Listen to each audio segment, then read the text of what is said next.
Sorry to have my back to you. Sorry to have my back to you. I sort of, yeah.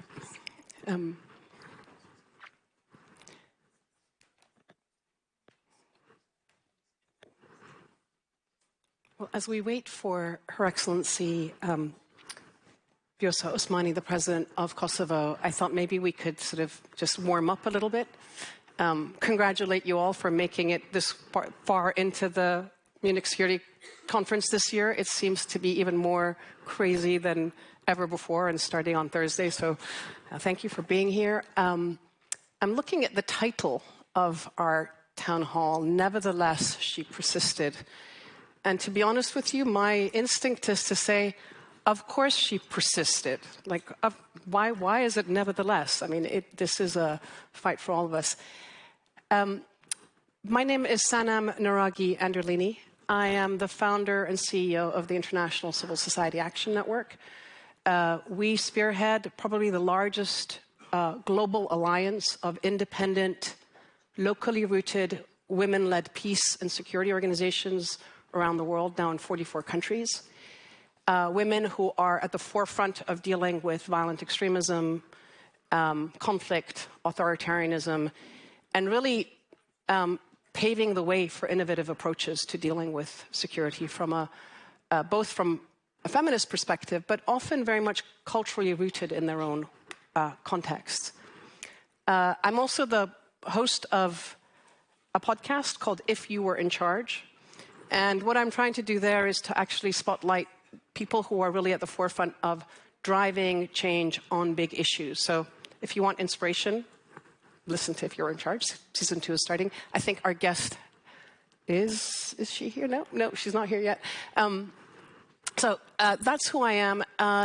This panel on the global backlash to gender equality is kind of interesting in this context. It's 25 years since the adoption of Resolution 1325 on women, peace and security. Sometimes we talk about intergenerational issues on these issues and these things, and I was very young when I was involved in that, and now I'm slightly middle-aged and tired. Hi, how are you? Thank you for coming. I was just filling it airspace. Come on and sit down. Perfect timing. So it's 25 years since the adoption of Resolution 1325 on women, peace and security, which was a resolution that we took to the Security Council very deliberately with the message that given the complexity of security challenges and conflicts around the world back in 2000, the world system as we had it couldn't cope on their own, and that there were women on the ground in conflict zones who were actually doing the hard work of mediation, mitigation, conflict resolution, and peace building. That's 25 years ago. We're still having that same conversation, and it's going to be interesting with our guests. It's 30 years since the Beijing Platform for Action as well. And just to be clear about what do we mean by backlash on gender equality, I wanted to share with you what the UN Human Rights Council has issued. It says the term gender was originally conceptualized to explain and challenge systemic oppression of women. Following the adoption of the Beijing Declaration in 1995, it was considered as a key concept in international human rights. Now, transnational movements opposing gender ideology have gained ground, including many conservative religious, civil society, and state actors. The working group at the Human Rights Council has observed backlash against women's rights and the very concept of gender and gender equality in recent years. This backlash puts many of the hard-fought gains that women have achieved in jeopardy, particularly in the areas of sexuality and reproductive health, gender equality education, and gender-based violence. But I would say also in terms of our roles in peace and security. So that's the context of when we say backlash. And I'm going to start, I'm going to introduce our panel and then jump straight into the questions, and then hopefully a conversation with all of you. To my right, I have Her Excellency Vjosa Osmani, President of the Republic of Kosovo. To my left, I have Senator Natasha Akpoti-Uduaghan, Senator in Nigeria, and part of the Women Parliamentarian Program in this at Munich. Opposite me, Sanna Marin, former Prime Minister of Finland, and now working with the Tony Blair Institute. And last but definitely not least, Haja Lahib, Commissioner for Preparedness, Crisis Management and Equality. That's a huge portfolio at the European Commission. Former Foreign Affairs Minister, and you have also been a journalist, so you actually work on these issues. So an amazing panel. For those of you who might be wondering why we don't have a gentleman amongst us in this conversation, I just want to say that the Speakers Bureau at MSC really tried hard to have one amongst us, and none of the men who were invited accepted. Maybe they had other priorities, but just FYI. So don't blame me for, oh, we've created a space and it's just women speaking. We did try very hard. So on that note, Your Excellency, global backlash on gender equality, the state of peace and security in the world, and yet you are president of a country that's experienced conflict where women were really rising and have been critical. How do you see the question of backlash, but also progress in your context? Well, thank you. Great to be here, although quite discouraging to hear that none of the men that were invited accepted to be in this panel. Hopefully that can change in the years to come. And I'm sure that there are men that would want to be included, but we just need to find them. We have been working with some men champion in our women, peace and security priorities, so we will be working with you to change this. But perhaps starting with my own country, Kosovo is the proof of two opposing forces at play. One, it's a case where the brutality of a regime, the Milosevic regime, had made women its target, with about 20,000 women that were raped during the war in Kosovo because they used rape as a tool of war to achieve their hegemonic and genocidal intentions. And at the same time, on the other hand, it was the unbreakable spirit of women. Women who led the peaceful resistance for decades, led protests, and at the same time, women who then fought for our liberation, fought for our freedom. After the war, it was women that led peace-building efforts, and after the peace-building efforts came the state-building efforts. Every step of the way, from the peaceful resistance to the armed resistance to the peace-building process to the state-building process of Kosovo as a free, independent, and sovereign country, women were at the helm, including leading peace negotiations with our northern neighbor. Now, it is a clear case that shows that women's place in peace and security is not courtesy. It's the cornerstone. It's not courtesy. It's the cornerstone to success, which is why Kosovo truly is a success story that we try to showcase when we talk to countries and to peacemakers around the world that are now going through conflict. That the more women are at the table, the more women are involved in peace negotiations, in peace processes, the quicker success comes, the quicker peace comes, but then the longer and more sustainable it is. This is not just me saying it, statistics prove it, and more importantly, the case of Kosovo proves it. May I stop you there and just bring it to the Nigerian context? Absolutely. Yeah, because, Senator, in Nigeria, again, we see women at the forefront of battling the Boko Haram challenge, and incredibly strong women's movements. You're in the Senate. What is it like in terms of a backlash? You are there, but are you feeling a backlash? What does it look like in your context and in your life? Thank you, Sana, and it's good to be here today. The gender backlash, in my own view, depicts the resilience of a woman in attaining political heights, as a political leader, or as a corporate leader, or in the society in various aspects. And as an African woman, a Nigerian at that, the first female senator from my state, I would say this backlash to me resonates with my political journey to become a senator today. I experienced, I would say, all the forms of what a gender backlash should be. It started with the fact that I was labeled a woman, as if it was criminal to be a woman in politics. Because over time, people got to know or to resonate with the idea that leaders are men. So in my place, because I was a woman, they were like, no, you shouldn't be here. And that was strengthened by the statement the erstwhile president made in Germany here, that the woman's role is the kitchen and the other room. If you remember, that sentence was quite popular a few years ago. So that was used against me. You shouldn't be in the polls. You should be in the kitchen and the other room, which means the bedroom. So I had to counter that. And then came the race part of it, which is because my mom is Ukrainian, my dad Nigerian. And then they went, you are not Nigerian enough. You are not black enough. So I had to face that hurdle again, to identify myself that even though I am 1% Nigerian, as long as I do hold the passport, I am Nigerian enough, I am human enough, I am woman enough. And then it came the idea, the backlash of where I should contest, because my husband is from another state. And then they went, you shouldn't contest in this state. Go to your husband's place. It was an identity of location. Where should I contest as a senator? After all that, I thought the worst had gone, and then I had my baby because I was pregnant. I was 7 months pregnant when I had to tour villages and communities. High risk, I was 43 years old then. And then in the middle of it, I woke up, I had my baby, he was just 3 months old. And then I woke up to the news that I was labeled as a sponsor of terrorism in Nigeria. Now, prior to that, there were two very, should I say, sad events that happened. There was a prison break that gulfed the lives of about 50 people, and hundreds of prisoners were let loose. And there was another incident called the Owo massacre, which happened whereby a church was bombed and 34 persons died.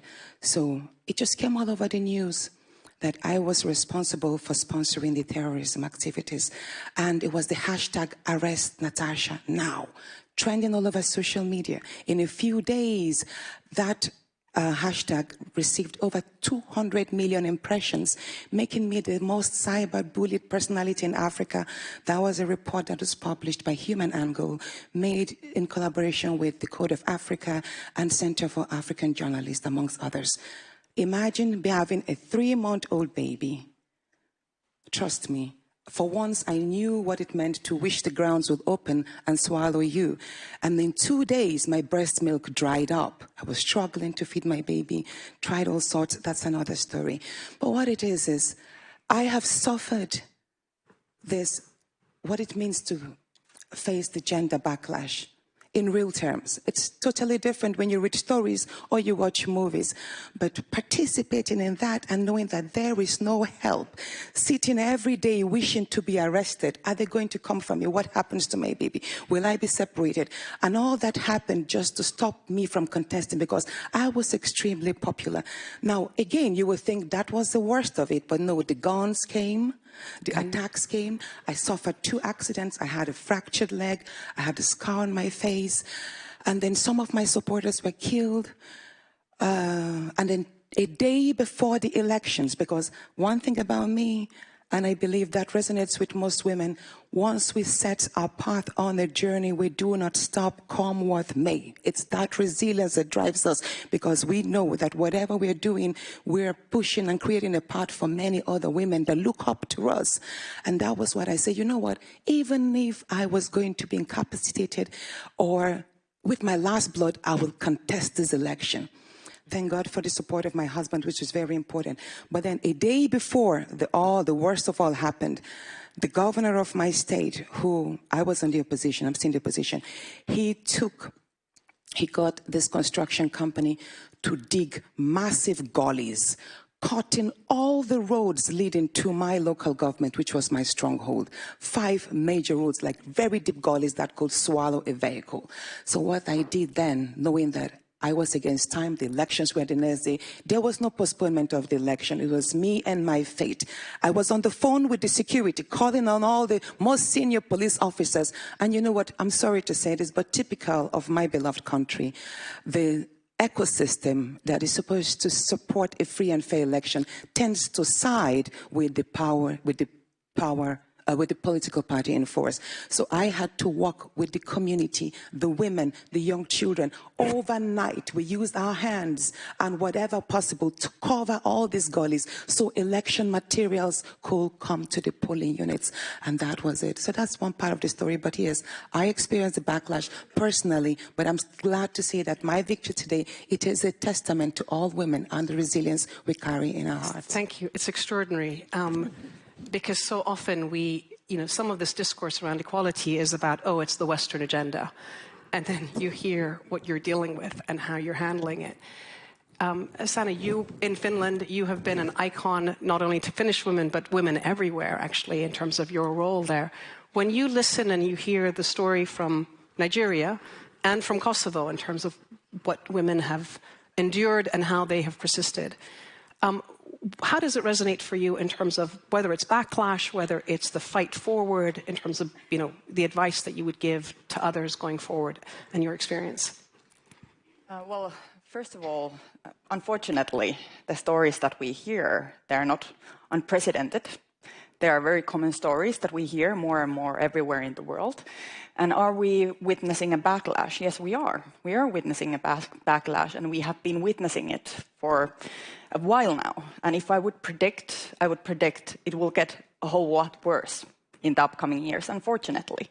We are now discussing everywhere in the world, and there are situations in Afghanistan, in Yemen, in Kosovo, in Nigeria, in all places and corners of the world, also in the Western world, where we are discussing once again health, reproductive rights of women and girls, right to safe abortion, right to participate, right to raise your voices, also in the Western world. So I see a backlash, and it's going to get a lot worse, I presume. And this is, of course, unfortunate, but it's the reality. And when I discuss about these issues with my friends, normal women from all spectrum of the society, they feel the worry. And they are very, very worried right now because they see what is happening everywhere. And they see what is happening also in our societies, what is happening online when they participate in discussion, how they are attacked. And these are not politicians, these are ordinary women just trying to participate in the discussion. They are attacked, silenced, there are these mass gatherings of people attacking individual citizens, and the aim is always the same. Repress women, silence women, don't let women to participate in societal work.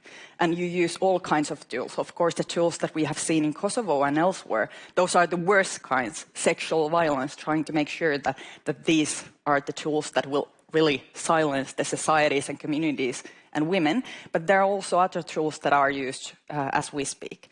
So there is a big backlash, and I think the only way to fight it is to really fight it.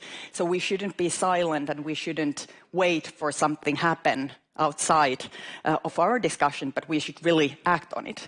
And if I would put it in a broader picture, we see today here in the audience there are a lot of empty seats.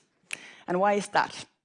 And why is it so that discussions concerning geopolitics, of course, very important, are always full, these rooms? But when we are talking about gender equality and women's and girls' rights, there are empty seats. And some men, but not many. Most of the audience here are women. So we are not seeing this issue as a cornerstone issue, like Osmani said. We are seeing this issue as a slice of a discussion, but actually it's connected to the broader picture. And when we are seeing this geopolitical turbulence or entering to this world where there are, once again, wars everywhere breaking, more conflicts and more disturbance within societies, I think there is a link.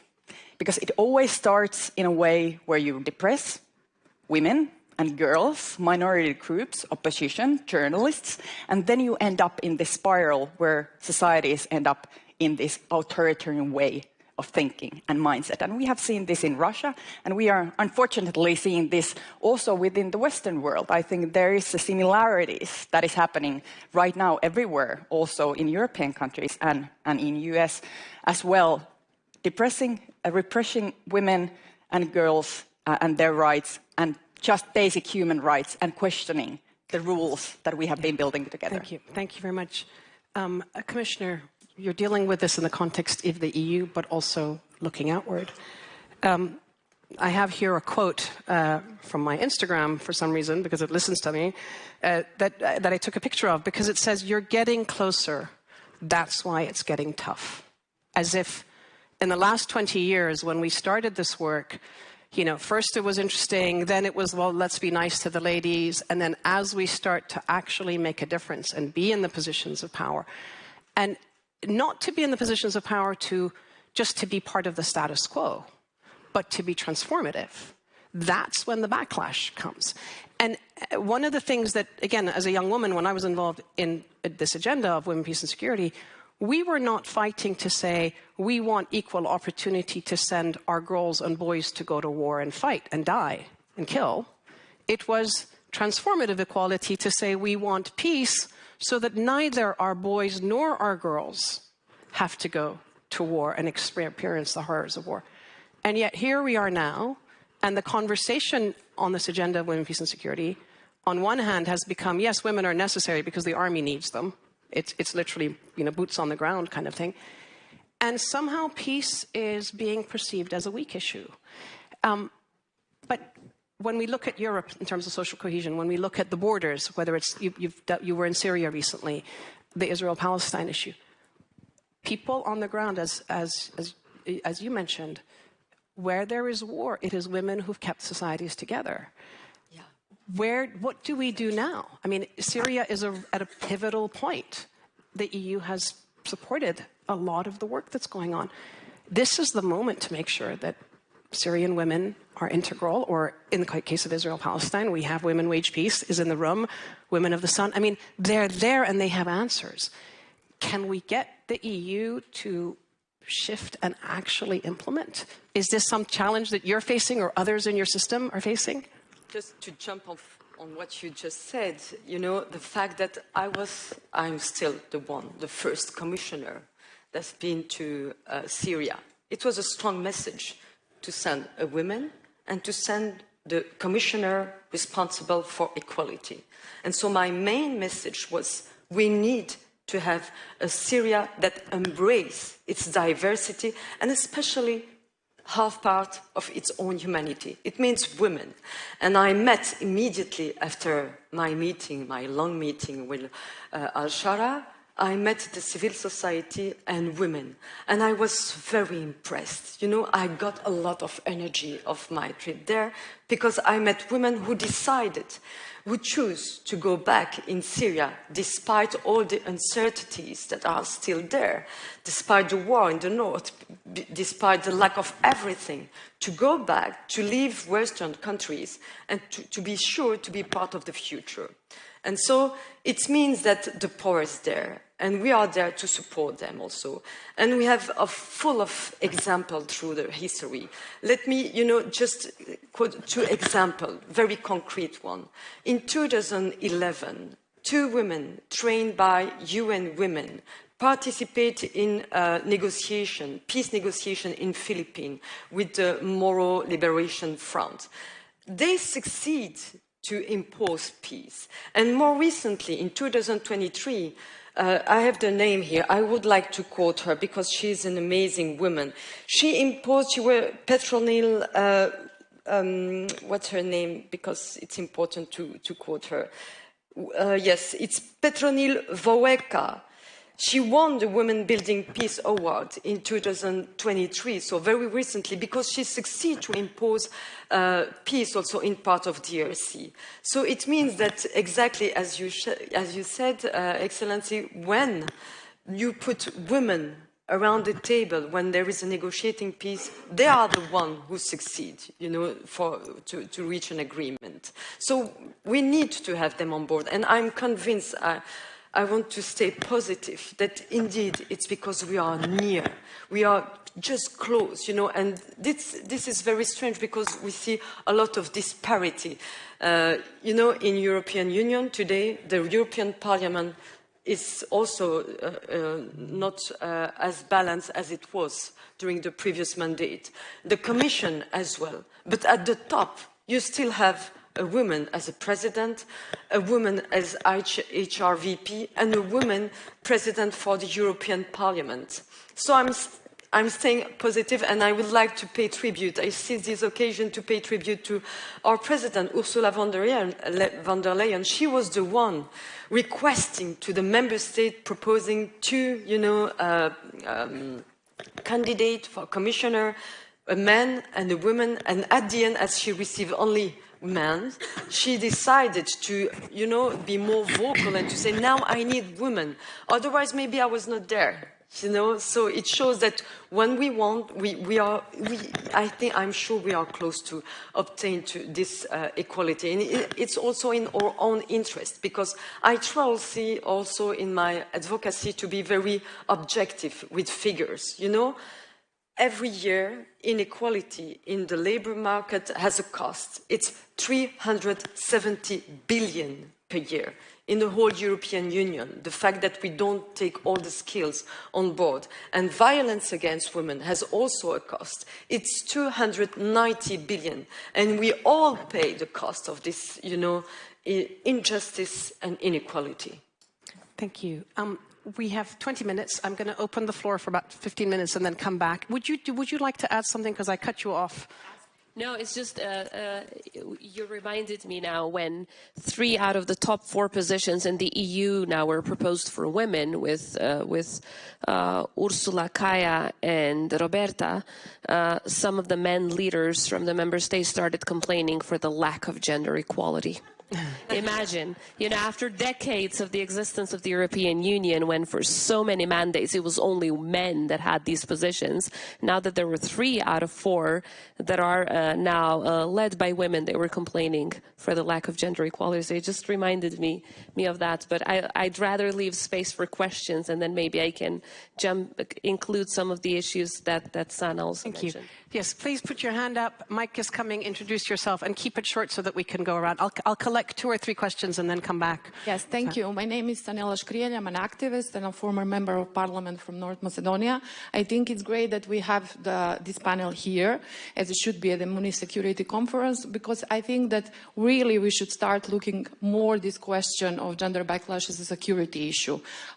Because we have to be aware that we are not dealing with, the old-fashioned anti-feminism and people that are just thinking that women should not sit on the table. But this is actually anti-democracy movement. I think these topics like gender equality, LGBTI rights is used, as a topic that people are sensitive to create the politics of fear and the moral panic. But actually, it's to, as you mentioned, it's to create new authoritarian regimes. So we have to be aware who is financing and organizing this anti-gender movement. And I do think that this question actually is a geopolitical question, because last year we had elections all over. One of the main topics was actually gender. So that we just need to organize much better, even to maybe create unusual coalitions, because we are dealing with really new neoconservative, even neo-fascist ideas. So just to be aware that, Thank you very much. And we'll come back to that. Anyone else? Any questions? Or was it? Oh, yes, go ahead. I hate having my back to you. Sorry. My name is Carrie Oderman. I'm a political scientist, and I help people understand politics on social media. To talk about security is important, but there's a lot of overlap between how women are treated and some of the gray zone activities that we're experiencing now in the Baltic Sea, things you can't quite put your finger on, but it's not okay. And I'd like to hear you talk about your experiences as women and how you can identify things that maybe others can't that quickly. Thank you. And I'll take this one. Yeah, sure. Thanks. A wonderful group of formidable women. I'm a member of parliament in South Africa, and we've got one of the most progressive constitutions in the world that we are very proud of. We had an election last year, and for the first time since 1994, we have seen a decline in the number of women who occupy seats in the South African parliament. And it's because women are not stepping up and getting involved in politics. And I think that this is directly connected to campaigns to disincentivize and discourage women's active political participation. So it's becoming harder for those of us in the arena to continue to hold the line. We're also seeing in some of the West, women's rights being gradually eroded under the auspices of women's rights being defended. Can you please talk about how we can work together as women and political leaders to encourage younger women to start getting involved? Thanks. Thank you. Thank you for all of that. I just wanted to give some context. I'm Iranian by background, and one of the things that we saw in 1979 was that the regime that came into power, its core identity, I mean, if the imposition of the hijab and the oppression of women as second-class citizens didn't exist, the regime would just be another dictatorship. I mean, it's just, so there's a kind of an overlap that we see. And then living in America, what I noticed was that, the extreme forces there are coming and they're putting the focus on our bodies, right? So there's a tendency, as you said, these authoritarian and these anti-democratic movements to attack women and almost like force us to be concerned about what we're wearing on our heads and our eyes down here, as opposed to focusing on the big peace and security issues and the shaping. And these things are interconnected. And yet often the men around us either don't get it or they don't think it's relevant. But I think they're deeply interconnected, and it's not surprising that one of the first people to stand up and speak openly to the new administration was the bishop Bishop Bood in the National Cathedral. So we see this, but as you say, people are disincentivized, people are attacked. How do we give courage? How do we say, you've got us, this is the moment to stand up and speak out? Well, firstly, I would absolutely agree with what was said, because authoritarians, dictators, and political opportunists, they attack women's rights because they see empowered women as a threat to their control over the society at large, not just their control over women, but their control over the entire society. And because they see women's inclusion as one of the most empowering factors towards a democracy. So in fact, attacking women is an attack on democracy. And I couldn't agree more with what was said by Sana and our colleague from North Macedonia. This is not some woke agenda. This is geopolitical priority in itself. So this is geopolitics. It's another thing that many people don't understand it. But when talking about women's inclusion and leadership in peace and security, peace is geopolitics. Security is geopolitics. Democracy is geopolitics. Prosperity is impossible without the prior three. How can you have economic development if you don't have peace, if you don't have stability? These are preconditions to prosperity, economic development, and investment projects. And when women are not at the negotiation table, when women are not at the decision-making table, you can have neither. Therefore, you also lose on economy. So it's not the woke agenda. It's not just diversity. It's about us having our merited position at the table. It's because we worked hard for. It's because we belong there through our hard work. It's not a present that someone is giving to us. We belong there through our hard work. And by denying us our, not just God-given, but also our meritocracy, they are leaving the entire society without its, achieved potential. Even from an economic aspect, it's a stupid thing to do. Leaving half of your population outside of your economic potential, it's not good for your economy. Therefore, it's not good for the society as a whole. So men and women, boys and girls alike, lose from having this, from having equality and from having inclusion. So in that sense, it's really crucial that we make these points so that they don't see it just as a nice, play, but it's something that is crucial for the success of societies. Now, getting back to the point of how do we encourage young women. When I started as a very young woman, social media didn't really exist. Nevertheless, the old dinosaurs, as I call them, in political parties were there to discourage you every single day from being there and from having a voice and from just having the courage to speak up. You need to persist. You need to persist because, I've had thousands of times when I thought I'd like giving up. Every single time that I thought like giving up. I thought of the little girls who are watching and hoping that I don't. It's not just about us. And the women that came before us, they removed so many stones and so many hurdles from our way. We need to make sure that our daughters, the little girls who come after us, have it easier than us. Because we had to go through hell. We need to make sure that they don't. And I don't see a bigger cause than that. And we need to make sure that the young women understand it's going to be hard. Oftentimes, I don't speak about my hurdles because I don't want to discourage them. It's going to be hard. It's going to be a thorny road. We shouldn't paint a rosy picture, but at the same time, they need to know they can do it. We could do it. It was much harder for us. They can do it too. And I think the more we talk to them from an early age, the more we can enhance in them the self-confidence that they need, but also the trust in the bigger cause. It's like we need to look at the end of the light at the end of the tunnel rather than just the hurdles that are in front of us. Does anybody else want to answer? Go ahead. Yeah, go ahead. Yes. Yeah, everybody's, yeah, exactly. Everybody wants to I should say participate. this.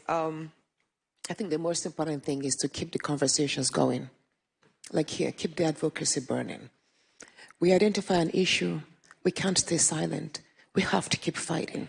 Women have fought over the years, over the decades, for many things, for the right to vote, for the right to be seen. So, in addition to keeping the conversations going, I think it's also important to project accountability. Yeah.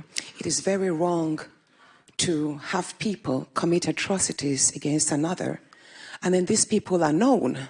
They are known. And then there's just nothing that can be done.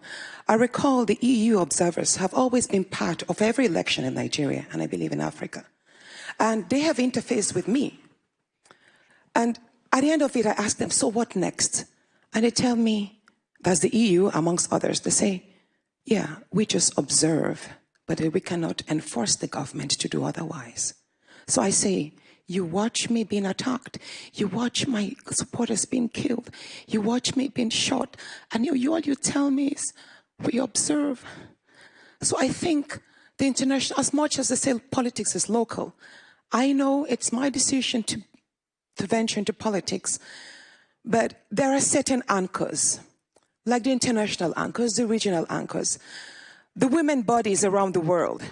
They should devise a means whereby they can help and reach and support those of us who are playing the part, who are on the pitch, who are right in the war front. Because in some countries, elections are war, especially in Nigeria for a woman.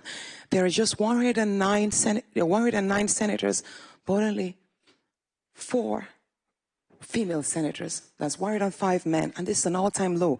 Congratulations, South Africa, Rwanda, other countries are doing well in Africa, but Nigeria, it seems the masculinity just takes the best of us. So in summary, let's keep the conversations going. Let's fire up the advocacy.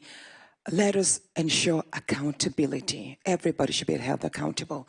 And on the softer side, we need the men. This, as much as we call the gender backlash wrong, we need men to understand that for every woman you support, you are supporting your wife, you're encouraging your daughter, you are loving your mother's struggles. It's everyone together, shaping our narratives. And lastly, wherever we have gender quotas, let us ensure that the government does enforce these gender quotas.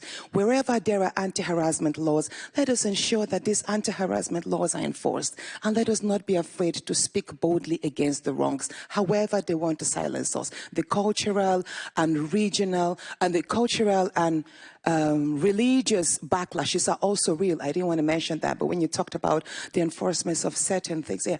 In Africa, example, there are certain cultures that feel women should not be leaders. And it also goes into religion. Maybe sometimes the misinterpretation of the religious doctrines are also wrong. So, yeah. Can I just, and I'm going to come to, so you mentioned accountability. And international accountability. Now, again, when we bring it to the WPS, the Women, Peace and Security Agenda, 25 years, 10 Security Council resolutions, over 100 countries with national action plans. In the United States, we have the Women, Peace and Security Act of 2017, signed by President Trump in his first term. And yet, Afghan women were sold at the negotiating tables by our own diplomats, and there's no accountability. So what do we do? If you were in charge now and going forward, how would you handle that problem of there are commitments, we have our part to play because they are playing their part in the countries that they're what would you do, Sanna, if you were in charge now of the world? I don't think we have enough time in this panel to discuss how we should really change the world. So I will go to the question, how can we encourage young girls and women to participate? I think the key here is to safeguard them. We need to make sure they are safe. Now they are not feeling safe. They are not feeling safe to raise their voices. They are not feeling safe to participate. They are feeling this violent threat, whether it is physical or online, and they're feeling it. And we are saying to the young girls, I've been asked so many times, what do I say young girls and women to participate and encourage them? And the reality is, I think about their safety, and I'm thinking really hard, do I want to encourage them? Now, we need to safeguard them, and we need to make sure that they are safe. So I would like to ask the Commissioner, what can we do together, especially in the digital world, where women are harassed and violently attacked every single day? When I look at social media apps today, it's amazing what has happened just over 5 years, or just over within 1 year. The content that these platforms are now actually feeding us, it's violent, it's sexualized, and it's something that we don't want to see, but still these platforms are feeding this content to us. And I want to ask the question, why is that? Somebody wants us to be afraid, somebody wants us to be silenced, somebody wants to make sure that we don't participate. So what can we do together as EU Commission and as European Union? And just to add to that, just because you are the Commissioner of everything to do with equality. But to add to that, because the other side of the problem is that we also have a crisis with our boys and with questions of role models and who they're listening to. And I'm not even going to name them because I don't want to give publicity, but there are some pretty nasty characters out in the social media world, in the podcast world, that are fueling this agenda. And when you think about the other side of it, where are the good role models? I've done research in 15 countries. I ask young men, who are the good guys? And they look at me blankly. So I'm just wondering. I just want to react of one thing that have been said. You know, you just mentioned that when you help a woman, you help your sister, your mother, your daughter, but it's not correct. You help your son also. Don't forget that you help the future, by the way. And this is very important because it's linked with the role model. We need to have boys on board. We need to have them.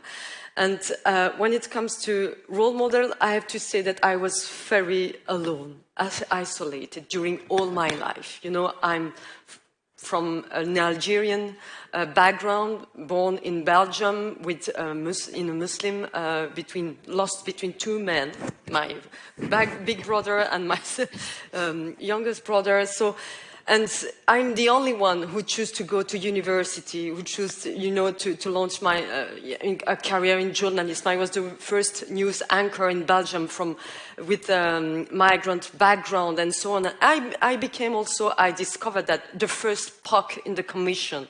What is POC? I discovered this word is person of color. Yes. This is a person, I'm the person of color, the first one of the Commission. So this is, you know, but it is maybe groundbreaking, it's sexy to say that, but it was a lot of loneliness, solitude, and hesitation from my side. And I remember that my little sisters and also close friends to me told me, Aja, do it for us, please. Do it for us. We need you to do this because you are so close. But I can assure you that when we said just before, I was so close, but I was so close to be, you know, to go back because I was really afraid. And even the press was attacking me. I was also a victim of cyberbullying and so on. But when it comes to talk, I agree, we need to keep the talk, but we need to walk the talk as well. And for that, we have made groundbreaking progress very recently in the previous mandate with 5 very important directives. And one of them, European directive, is directive for combating violence against women. It includes cyberbullying, it includes violence online, which is as violent as physical violence. And so we need to implement it now. We have 2 years, and you can count on me to transform this written paper on reality on the ground before the end of my mandate. Thank you. We are at time. I want to thank you all for the conversation. And maybe next year at MSC, we can have a panel on where are the good guys and have that conversation, maybe on the main stage. But you know, because it is, apart from thinking about the geopolitics, if half of your country is now being bricked up in their houses, how can you possibly say there's peace? How can you possibly say there's security, let alone democracy? So on that note, thank you very much, and hope to see you all next year, and we will carry on these conversations and fight the fight, and just to know nobody's alone. We all have each other. So thanks a lot. Bye-bye.